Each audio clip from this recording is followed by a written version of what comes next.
Hai Budum, selamat datang kembali di channel YouTube aku KB. Dan sebelum aku masuk ke video untuk kali ini sesuai dengan judul yang mungkin udah bisa kalian baca, aku ingin mengucapkan terima kasih banyak atas 200.000 subscribers.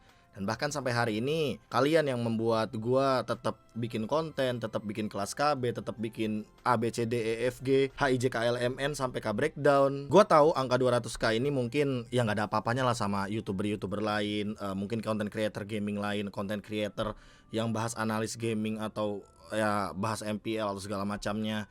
Tapi ya balik lagi, gue berterima kasih banget sama budum-budum gue yang mau nge-support gue dengan cara subscribe, nonton video gue, bahkan sampai request-request juga di DM banyak. Bahkan pas gue streaming, salah satunya juga. Gue pengen ngucapin terima kasih aja sebanyak-banyaknya, karena tanpa dukungan dari kalian tentu channel ini gak bakal seberkembang kayak sekarang. Jadi terima kasih banyak. Ya walaupun balik lagi angka 200k mungkin menurut gua gede, tapi mungkin menurut beberapa orang masih angka yang kecil lah. Jadi gua di sini cuma mewakili kru yang bertugas, karena ya balik lagi yang megang kamera ada KB, editor ada KB ya kan, dan hal-hal perintilan lainnya juga ada KB di sana yang upload videonya juga. Terima kasih banyak buat kalian yang udah dukung KB ya, lebih tepatnya.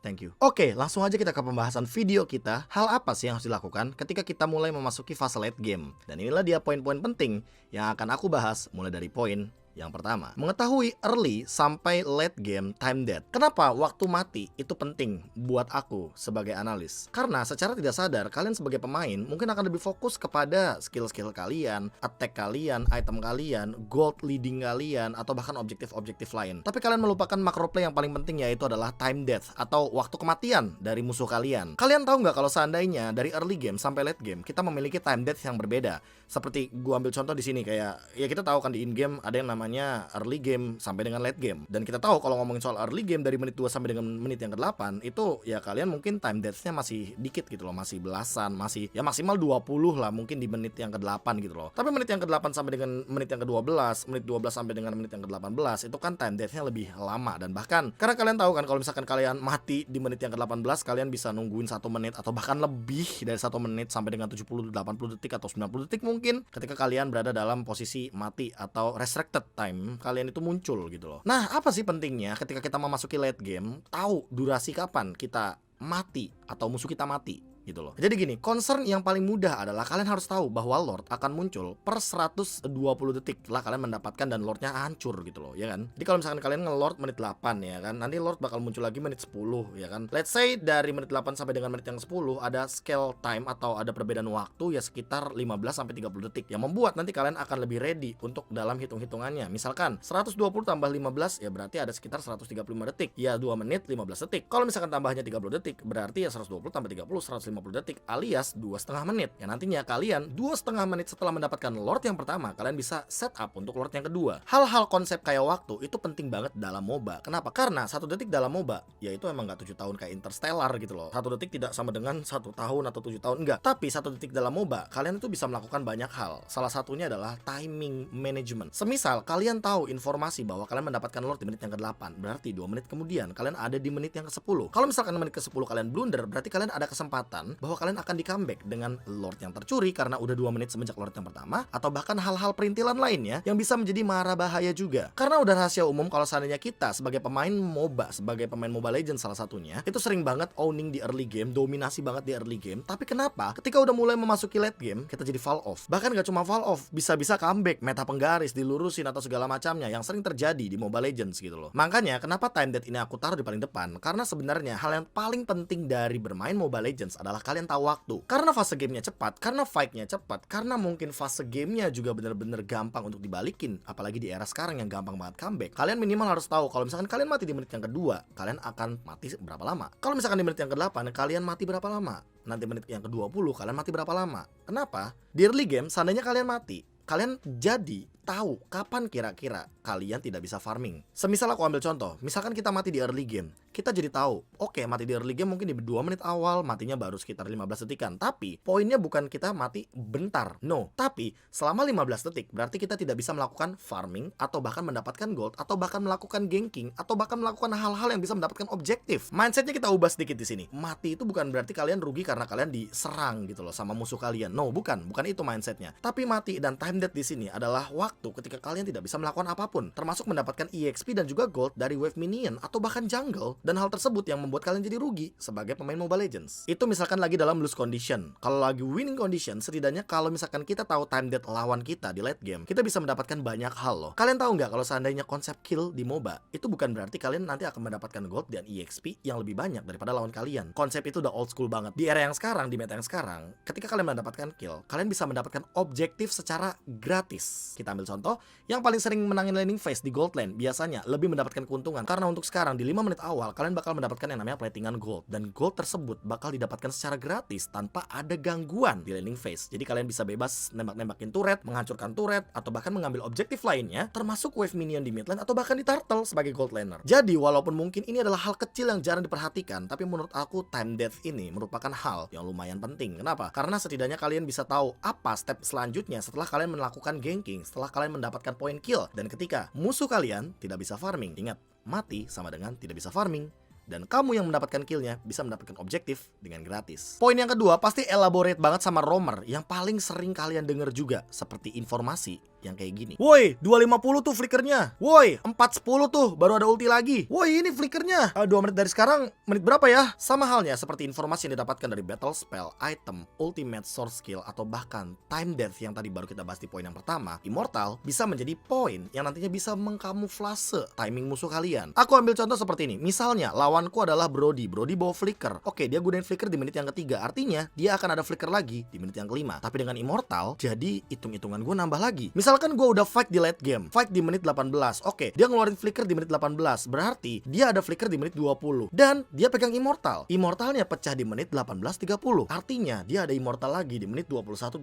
Dan artinya dia bisa aja memiliki 2 flicker di waktu yang berbeda. Informasi yang didapatkan lebih banyak, dan hal tersebut membuat informasi yang didapatkan oleh tim kita jadi bisa dibilang lebih membingungkan, ya nggak sih? Sebenarnya bagus kalau infonya lebih aktual, tajam, terpercaya, lebih on point. Kayak misalkan kayak tadi yang gue bilang, hitung-hitungannya ada. Oh, berarti dia akan ada flicker lagi, akan ada flicker lagi. Tapi semakin banyak informasi, percaya deh sama gue, tanya ke pro player, semakin banyak informasi yang didapatkan, bisa jadi mereka malah semakin bingung karena step apa yang harus mereka aim, harus mereka amankan gitu loh. Kayak misalkan aku ambil contoh dengan Brody yang sebagai fokusnya, apalagi ada Immortal. Itu baru 1 orang. Bayangkan kalau ada 5 orang pegang Immortal, kamu mau pegang time death semua hero gitu? Kayaknya enggak sih menurut aku. Ditambah dengan kita tahu complexity dan juga fase game yang sangat cepat dari Mobile Legends, maka membuat kita sebagai pemainnya terkadang terkamuflase juga dengan item-item seperti Immortal Winter, Winter Immortal. Karena makin masuk ke late game, Immortal ini bukan berarti item yang akan menyelamatkan kamu daripada sebuah keblunderan. Item ini malah bisa dibilang menjadi sebuah umpan agar musuh-musuh kamu mengeluarkan source skill kepada kamu, dan nantinya kamu bisa melakukan fight dengan bebas. Bayangkan gini, kalau kalian menggunakan Fanny dan lawan kalian adalah Franco. Misalnya Franco menggunakan ultimate ke arah kamu dan Immortal kamu pecah. Setidaknya kamu sebagai Fanny, kamu udah tahu kalau seandainya Immortalnya kamu pecah, tapi Franco udah gak ada ultimate. Dan teman-teman kamu bisa nge-follow up apa yang udah Franco lakukan. Mungkin karena Franconya udah gak punya ultimate, mau gak mau berarti udah gak bakal ada yang namanya stopper, udah gak bakal ada yang namanya pick over, dan teman-teman kamu bisa melakukan fight dengan bebas tanpa harus takut kalau mereka bakal kegigit sama Franco gitu. Makanya menurut aku di menit yang ke-15 sampai dengan menit yang ke-18 udah wajib banget untuk kamu bikin item Immortal. Bukan untuk kamu bisa fight jangka panjang doang, enggak, tapi untuk bisa nge-buying time, untuk bisa memberikan informasi apa saja yang terjadi dengan memecahkan satu Immortal, dan itu juga merupakan item defense. Bahkan di beberapa MOBA, item defense itu untuk item kedua setelah first item core utamanya, misalkan Blood of Despair atau bahkan Endless Battle atau item attack apapun, dibuat langsung ke arah item kayak Immortal, item defense magic kayak Athena Shield. Menurut aku tuh oke-oke aja. Bahkan di Filipina, Eman sebagai gold laner, dia bawa Brody sering banget bikin Winter Truncheon, entah di item yang kedua atau item yang ketiga. Kenapa dia bikin item Winter Truncheon seperti itu? Simpelnya, dia ingin menghindari skill-skill atau skill shot yang dikeluarkan sama musuh-musuhnya agar dia tidak terkena efek tersebut, misalkan stun effect, slow effect, atau bahkan burst damage. Jadi dia bisa menghindari hal tersebut dengan menggunakan Winter Truncheon. Agak jenius, agak smart, tapi emang ya untuk dari segi dealing damage dia tidak sebesar itu, karena Winter Truncheon itu magical power gitu loh. Dan beda sama misalkan gold laner yang ADC atau basic attack damage dealer, ya pasti dia membutuhkan physical attack gitu loh. Ya mungkin Kimi berbeda, tapi enggak juga, Kimi juga pegang Winter bukan berarti damage-nya bakal sakit. No, dia ya tetap butuh item-item lain kayak Berserker Fury dan Genius One. Tapi Winter atau Immortal itu adalah 2 item yang paling cocok untuk late game, karena Immortal itu untuk dia bisa team fight lebih lama dan juga bisa nge-trigger source skill musuh agar keluar lebih cepat daripada fight-fight sebelumnya. Dan Winter Truncheon kalau bisa jangan digunakan pas sekarat doang, tapi menghindari skill-skill atau skill shot yang berbahaya bagi kalian. Dengan Winter Truncheon itu paling bisa dan paling perfect untuk digunakan. Yang ketiga adalah mengetahui gameplay kiting atau tarik ulur. Gimana cara tarik ulur yang paling baik sih? Cara untuk menggambarkan tarik ulur yang paling bagus adalah ketika nge-lord. Kita bagi menjadi beberapa bagian. Misalkan di early game kalian fokusnya kemana? Ke lordnya dulu. Karena apa? Karena di menit yang ke-8 sampai dengan menit yang ke-12 itu lordnya masih belum di-enhance dan masih mudah untuk di take down. Tapi kalau misalkan udah mulai masuk ke menit 12 sampai dengan ke menit yang ke-18, usahakan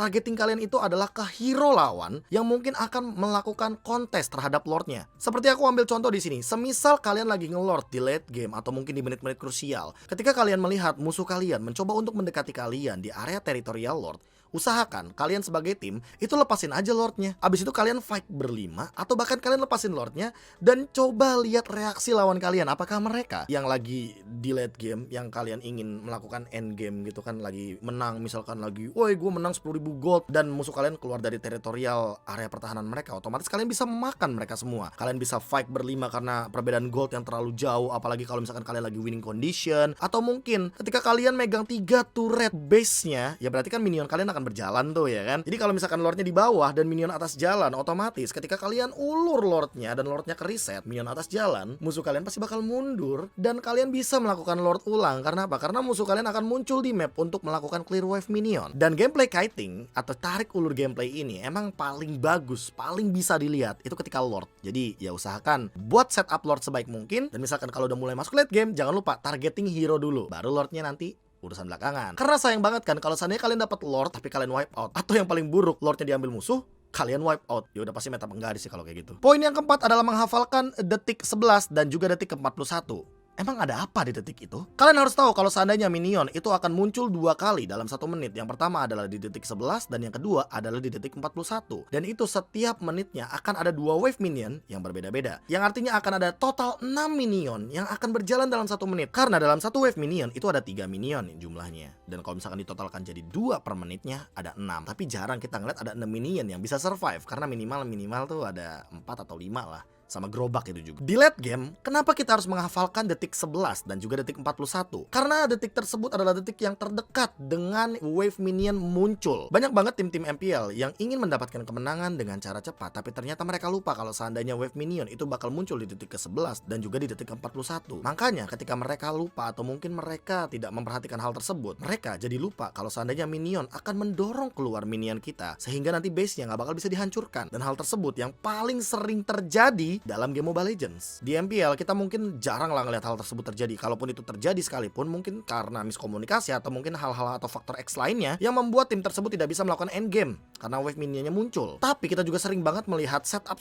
yang sebegitu rapihnya. Jadi walaupun ada minion, walaupun mungkin akan muncul minionnya, tapi gamenya masih bisa ke end. Nanti gue jelaskan lebih detail di poin yang kelima. Tapi untuk sekarang di poin yang keempat, menurut gue please hafalkan detik ke-11 sama detik ke-41. Karena detik tersebut itu adalah detik-detik ketika muncul untuk wave minion dari base kita gitu loh. Dan itu akan ngedorong minion manapun. Termasuk ya kalau misalkan kita ambil contoh waktu Alter Ego sama RRQ di season yang ke-6. Kalian bisa bayangkan betapa disiplinnya RRQ ketika mereka memperhatikan detikan dari minionnya. Mereka clear secepat mungkin agar tidak ada wave minion yang masuk dan tidak bisa melakukan endgame dari Alter Ego. Dan itu salah satu contoh dari sekian banyak contoh yang mungkin bisa gue contohkan. Pembagian tugas di late game, dan inilah dia poin yang paling penting. Karena apa? Karena udah late game, ini bakal bingung banget buat kalian mungkin gimana caranya nge-end game dengan baik. Salah satunya udah aku jelaskan dari poin yang pertama sampai dengan poin yang keempat. Tapi kalau misalkan udah sampai dengan depan base, kita udah punya minion dan kondisinya 5 lawan 5, apa yang harus kita lakukan? Mungkin kalian bisa cari wipe out dulu, atau yang kedua, kalian manfaatkan wave minion yang bisa kalian untungkan. Karena kalian, kalau misalkan lagi winning condition, kalian lagi nyerang, artinya kalian punya yang namanya super minion. Yang ketiga, setup posisi. Siapa yang loncat duluan? Siapa yang bakal makan damage turret? Siapa yang bakal mukul ke arah base musuh? Itu sebenarnya pembagian-pembagian yang harus didapatkan. Oke, gua ambil contoh seperti yang paling simpelnya. EXP Lane dan juga Roamer, kalau bisa dia ngebadanin atau nutup dari yang bisa nge-clear wave minion cepat ketika musuh ada di depan kita. Jungler dan mid laner biasanya diprioritaskan ketika mau endgame itu coba memberikan dealing damage sebanyak-banyaknya kepada lawan kalian. Kalau bisa bahkan bikin lawan kalian ketika mengeluarkan ulti ultimate kah atau mengeluarkan skill, kalian balas skill. Jadi apa ya, ngasih pressure lah biar lawan kalian tuh nggak bisa nge-clear dengan instan, dengan bebas, dan kalian gold lanernya damage per secondnya itu bisa nge-end gamenya dengan instan. Aku ambil contoh seperti di match PH, itu ada beberapa kali end game itu rapi banget, bahkan pembagian tugasnya udah bener-bener sesuai dengan apa yang tadi aku ekspektasikan, yang udah aku list juga. Dan bahkan di Brazil sana nge-end gamenya itu nggak pakai Lord, teman-teman. Mereka rata-rata pakai wipeout atau bahkan fight yang secara paksa dilakukan di late game.